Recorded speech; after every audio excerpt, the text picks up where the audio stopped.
शख्स ने 1998 में पास की थी परीक्षा, 24 साल बाद मिली सरकारी नौकरी। तो आइए जानते हैं इस घटना के बारे में।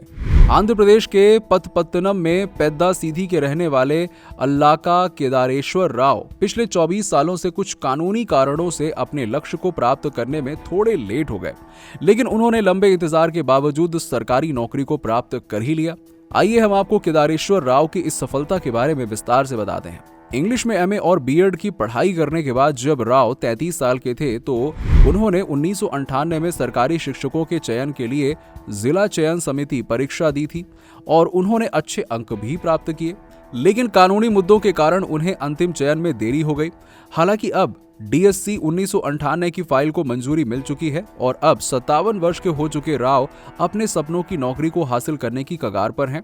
डीएससी में नौकरी न मिलने के कारण नौकरी की तलाश में राव ने गांव में कई काम किए, क्योंकि वो एक उपयुक्त नौकरी खोजने में असफल रहे। इसके बाद वो अपनी मां के साथ हैदराबाद चले गए। हालांकि बेरोजगारी और उनकी मां की मृत्यु ने उन्हें अवसाद में ढकेल दिया। इस कारण उनका शारीरिक रूप भी बदल गया और उन्होंने जीवन यापन के लिए भीख मांगना शुरू कर दिया। जो कुछ भी उन्हें खाने को मिल रहा था वो उसे खा लेते थे और इतनी खराब स्थिति की वजह से बढ़िया इंग्लिश बोलने वाले राव ने इस बात की उम्मीद छोड़ दी थी कि डीएससी 1998 की फाइल क्लियर हो जाएगी, लेकिन वो इसमें सफल हो गए। जैसे ही राव की कहानी सोशल मीडिया पर वायरल हुई, वैसे ही लोगों ने उन्हें नए कपड़े और भोजन की पेशकश की।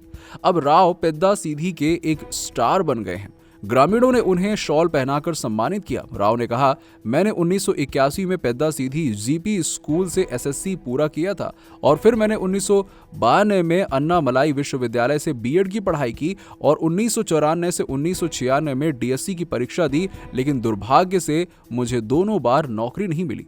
उन्होंने आगे कहा, मैंने 1998 में एक बार फिर से डीएससी की परीक्षा दी और इंटरव्यू भी पास किया। हालांकि विभिन्न कानूनी मुद्दों के कारण अंतिम चयन में देरी हुई। तो इस घटना के बारे में आपकी क्या राय है, नीचे हमें कमेंट सेक्शन में कमेंट करके बताइए और हमारे इस वीडियो को फेसबुक और व्हाट्सएप पर ज्यादा से ज्यादा शेयर करें।